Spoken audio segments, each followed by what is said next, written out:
तो हेलो बच्चों, कैसे हैं आप लोग? आशा करते हैं अच्छे होंगे, पढ़ाई अच्छे से चल रही होगी। देन आज हम लोग आपके first chapter what democracy and why democracy का ये फोर्थ वीडियो लेक्चर लेके आ गए हैं और ये हमारे इस चैप्टर का लास्ट वीडियो लेक्चर रहेगा। तो इस वीडियो लेक्चर में हम लोग कवर करने वाले हैं कि why democracy can be considered as a best form of government। और इसी कड़ी में हम लोग ये भी बात करेंगे कि क्या एडवांटेज होते हैं एक डेमोक्रेटिक गवर्नमेंट के या एक कंट्री के जहां डेमोक्रेसी प्रैक्टिस की जा रही है, क्या उसके डिमेरिट होते हैं यानी क्या डिसएडवांटेज होते हैं। ओवरऑल कंक्लूजन पे भी बात होगी। चलिए बिना किसी देरी के स्टार्ट किया जाए। हमारा चौथा वीडियो लेक्चर स्टार्ट करते हैं एक नई जर्नी का। लेकिन उससे पहले मैं 2 मिनट में आप लोग को रिकेप दे दूं कि इस चैप्टर में हम लोगों ने क्या क्या पढ़ा है। चलिए शुरू करते हैं।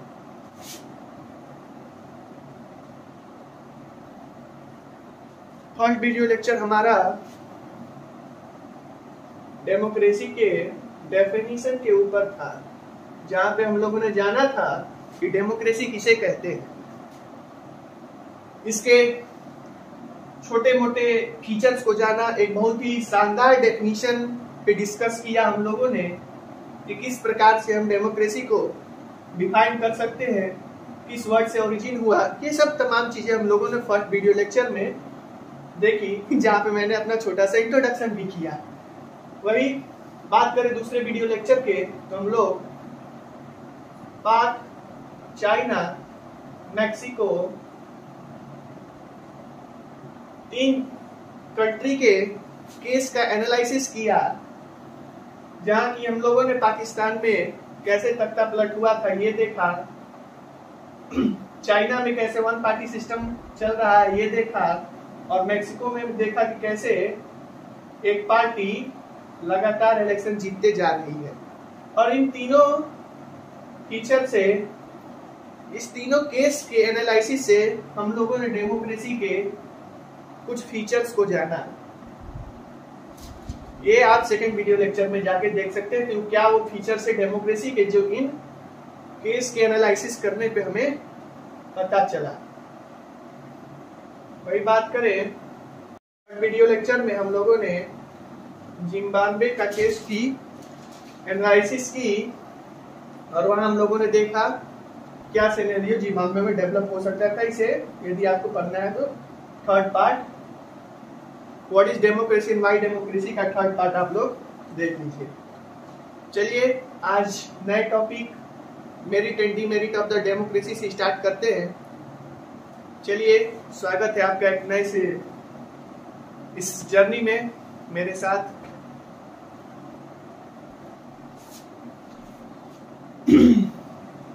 बेसिकली अब तक हम लोग यह जान चुके हैं डेमोक्रेसी क्या होता है, ठीक,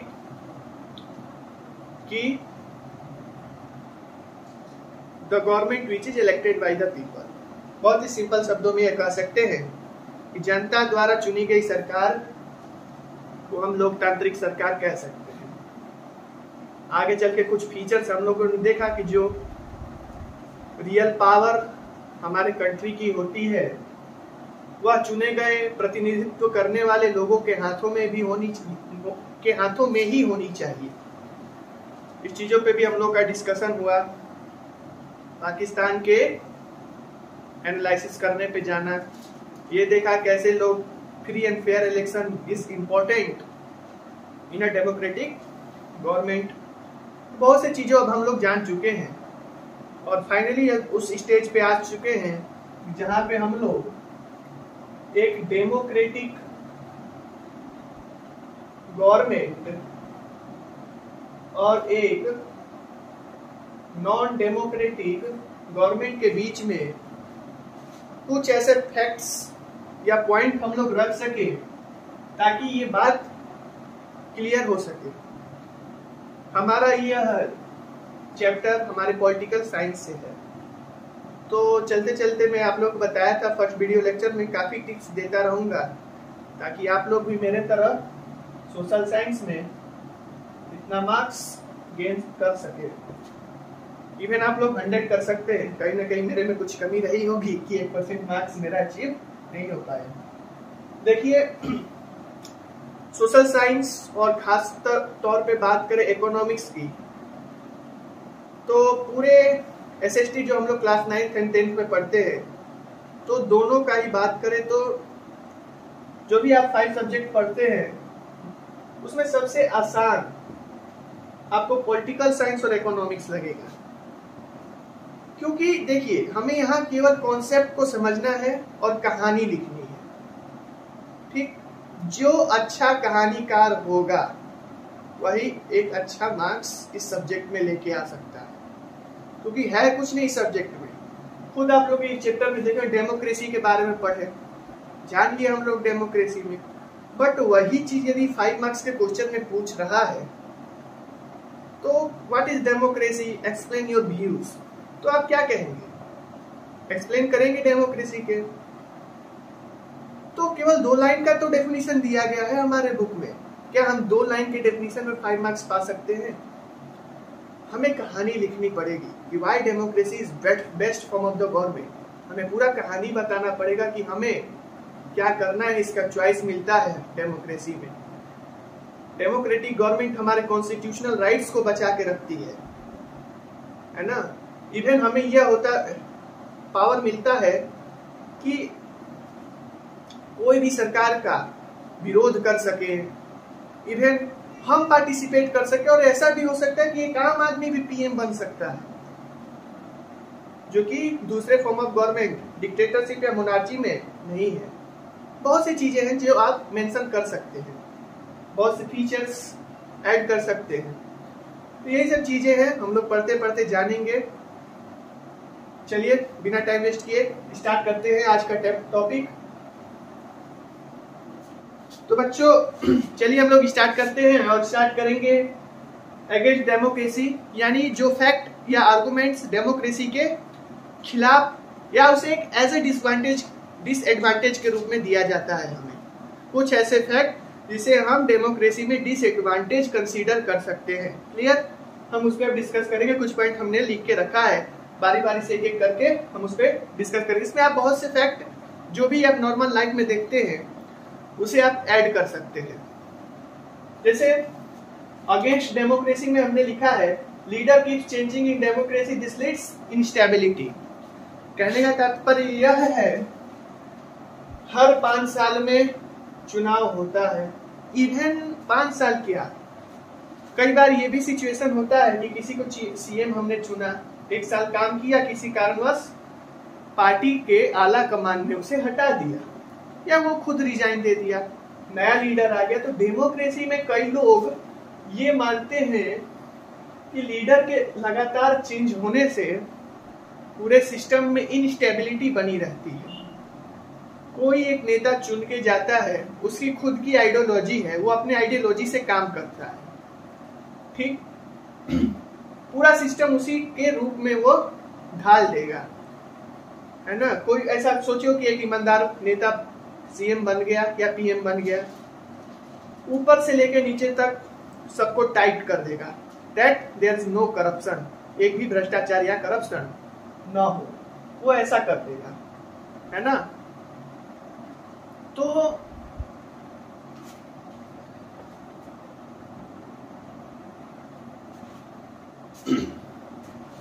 क्या होगा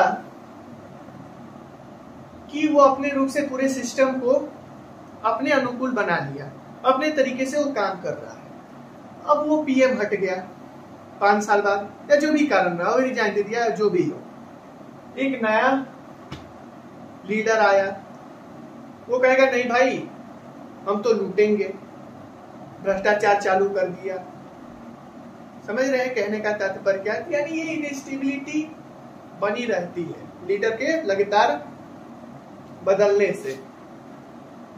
हो सकता है कभी ऐसा लीडर जाए जो खास कम्युनिटी या कोई खास कास्ट को से बिलोंग करता हो, और वो उसी पर्टिकुलर कास्ट को या कम्युनिटी को बढ़ावा दे।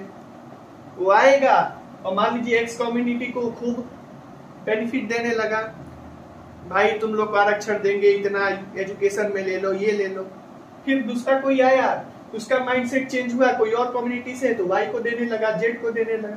यानी ये इनस्टेबिलिटी लीडर के बदलने से बदलती रहती है या बनी रहती है, कह सकते हैं। तो पहला पॉइंट ये हमारा था।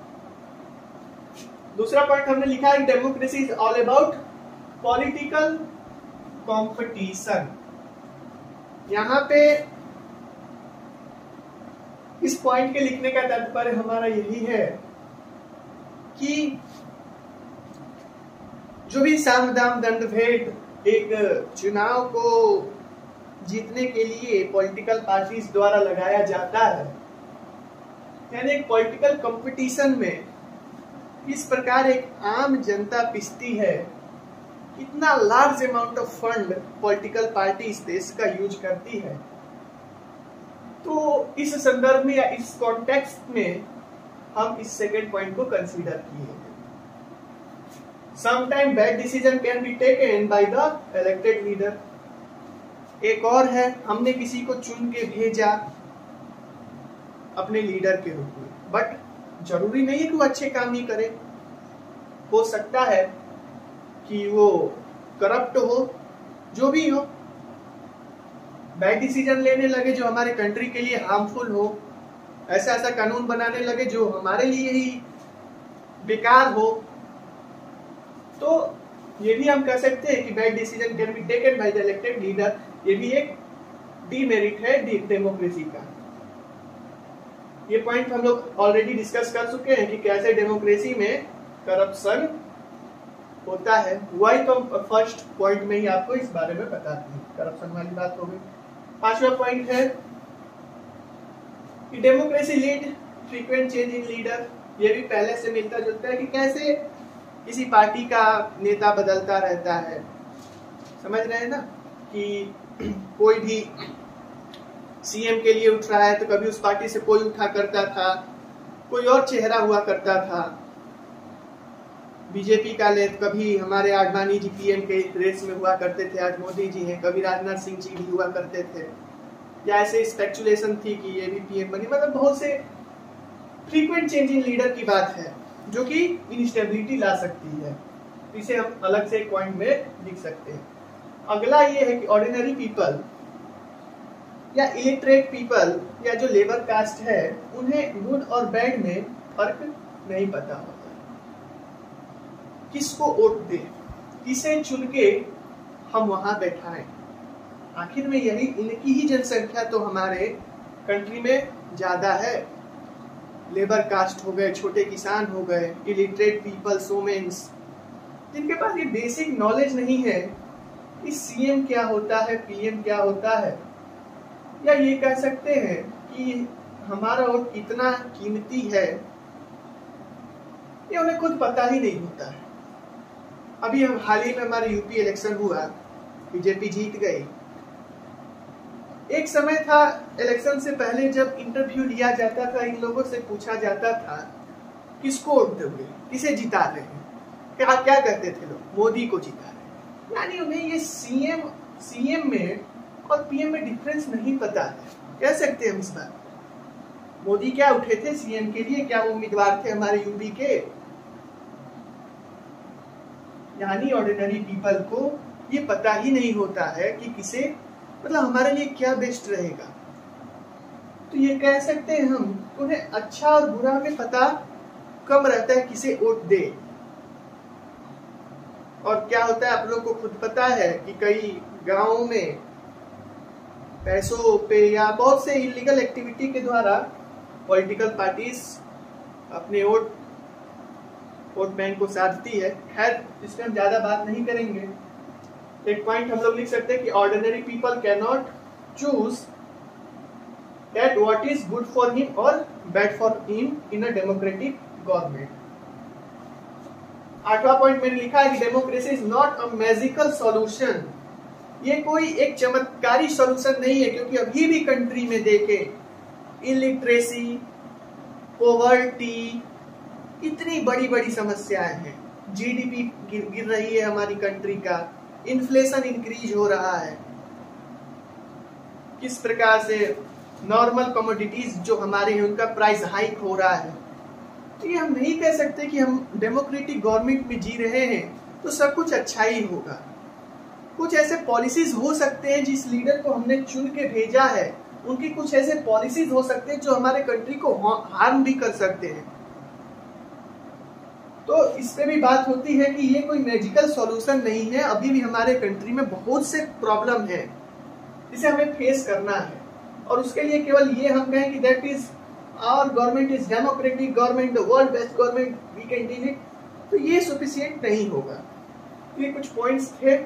अगेन डेमोक्रेसी आप लोग लिखना चाहें तो लिख सकते हैं। तो चलिए अब बात कर लेते हैं हम लोग कुछ मेरिट ऑफ डेमोक्रेसी में। तो आप लोग कुछ फीचर्स लिख दीजिएगा पहले, उसके बाद इस पॉइंट्स पे आइएगा, ताकि हमारा कम से कम 10 पॉइंट्स मेरिट्स में तैयार हो जाए। फीचर्स में हम लोग लिख सकते हैं कि गवर्नमेंट हमारे द्वारा चुनी गई होती है, हम जब चाहे उसे बदल सकते, जब चाहे क्या मतलब कुछ रॉन्ग कर रही है गवर्नमेंट तो नेक्स्ट आने वाले इलेक्शन में हम हटा सकते हैं। ये चीज हो गया। राइट टू वोट को आप लोग मेंशन करेंगे मेरिट्स में कि 1 पर्सन 1 वोट 1 वैल्यू, कि हमारे सबके वोट का एक वोट का अधिकार है और सबका वोट की कीमत समान है। ये डेमोक्रेसी में लिख लेंगे। कोई भी एक common people head of the nation बन सकता है, सबके पास इक्वल अपॉर्चुनिटी होती है। एक ये चीज हम आप लोग मेंशन कर लीजिए, जो कि हम यहाँ नहीं लिखे हैं क्योंकि वीडियो के लेंथ को काफी शॉर्ट करना है, और जो चीज मैं आप लोग को ऑलरेडी बता चुका हूँ वो बताने का कोई मतलब नहीं है। और आप लोग कहेंगे तो मैं अपना हैंड रिटन नोट्स आप लोगों के साथ शेयर कर दूंगा यदि आप लोग को उसकी आवश्यकता हो तो। ये 3-4 पॉइंट आप लोग ऐड कर लीजिएगा। आइए हमने भी कुछ 4-5 पॉइंट लिखा है, उस पर बात कर लेते हैं कि democracy is better than any other form of government in responding to need of the people. ये चीज हमने इसलिए कहा है क्योंकि कोई भी लीडर को हम अपने इलाके से, अपने कॉन्स्टिट्यूएंसी से चुन के भेजते हैं तो उसको पता होता है कि इस कॉन्स्टिट्यूशन जो हमारा कॉन्स्टिट्यूएंसी है उसके क्या प्रॉब्लम है, लोगों को किस प्रकार का सॉल्यूशन चाहिए, वहाँ पे कौन सी सड़क खराब है, शिक्षा की व्यवस्था, स्वास्थ्य की व्यवस्था। तो लोगों की जो भी जरूरत है उसकी आपूर्ति करने हेतु डेमोक्रेटिक गवर्नमेंट बेस्ट होती है, क्योंकि हम चुन के उसे भेज रहे हैं और जो भी लीडर चुन के जा रहा है उसे पता होगा कि क्या हमारे इलाके का, हमारे क्षेत्र का क्या समस्या है और उसका क्या निवारण हो सकता है। उसी संदर्भ में ये भी उसी कॉन्टेक्स्ट में ये भी democracy is more accountable form of government. Democracy provides a way to reduce conflict among us. देखिए डेमोक्रेटिक गवर्नमेंट में एक चीज तो है कि जो भी हमारे देश में religious diversity, language based diversity, cultural diversity है, डेमोक्रेसी इसने हम लोगों के बीच में कॉन्फ्लिक्ट को कम कर रखा है। कोई भी यदि मुगल शासक हमारे हिंदुस्तान पे राज किया, औरंगजेब को ही आप लोग ले लीजिए, चंगेज खान को ले लीजिए, तो उसने हम हिंदुओं पे काफी अत्याचार किया, मंदिरों को तोड़े, जबरदस्ती धर्म परिवर्तन करवाया कि जो भी हिंदू है वो भी मुसलमान या मुस्लिम धर्म, इस्लाम धर्म को अपनाए। या कहीं ना कहीं कह सकते हैं कि उस दौर में एक धर्म को लेकर हम लोगों के बीच में लड़ाई, कॉन्फ्लिक्ट था। हम जनता आपस में लड़ रहे थे। लड़ा कौन रहा था? जो शासक था। उसमें एक कम्युनिटी को सुपीरियर दर्शा रहा था, जो उस कम्युनिटी के थे वो हमें छोटा समझ के ज्यादती कर रहे थे।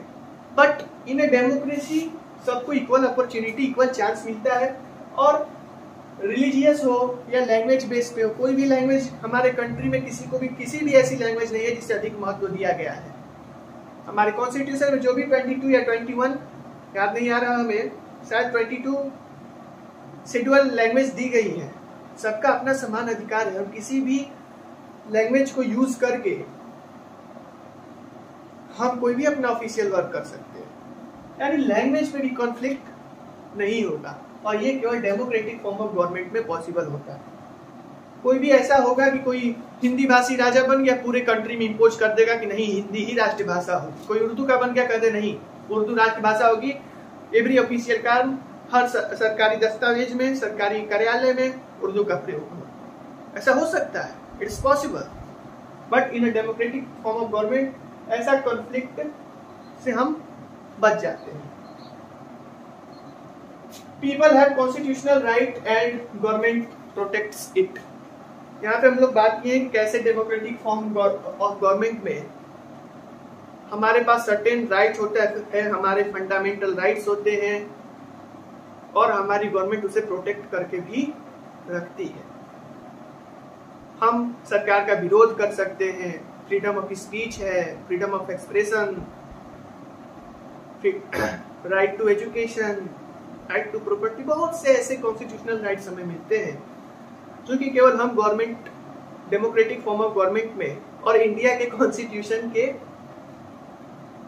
ने हम प्रोवाइड किया है, तो हम उससे खुशी खुशी जी रहे हैं और हमारी गवर्नमेंट उसे प्रोटेक्ट भी कर रही है। तो ये एक पॉइंट है। चौथा हमने डिस्कस ही कर लिया, कोई गवर्नमेंट यदि गलत काम कर रही है तो हम उसे नेक्स्ट टेन्योर में चेंज कर सकते हैं। तो ये सेवरल मेरिट्स है डेमोक्रेसी के। कहानी आप लोग गढ़िए, कहानी गढ़ना अभी से सीख जाइए और ये आप लोगों को बहुत हेल्प करेगा अच्छे मार्क्स गेन करने में, क्योंकि politics is all about creating stories. Fundamental चीज आपको पता होनी चाहिए कि डेमोक्रेसी क्या होती है। फंडामेंटल जान गए आप, बेसिक जान गए, कॉन्सेप्ट क्लियर हो गया, महाभारत लिख दीजिए। पर उतना नहीं, यदि आपका 2 मार्क्स का क्वेश्चन आया है 2 पॉइंट सेट करेंगे या 3 पॉइंट सेट करेंगे हम। चलिए हर एक दिन आपका सेशन लेंगे क्वेश्चन के आंसर राइटिंग के ऊपर।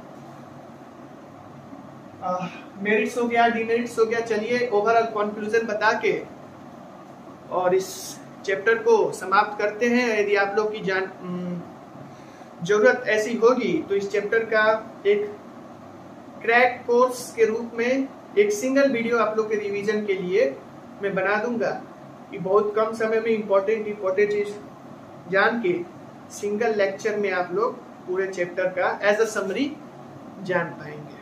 कमेंट करिएगा, यदि ऐसी कोई जरूरत हो तो मैं वो भी वीडियो लेक्चर अपलोड कर दूंगा।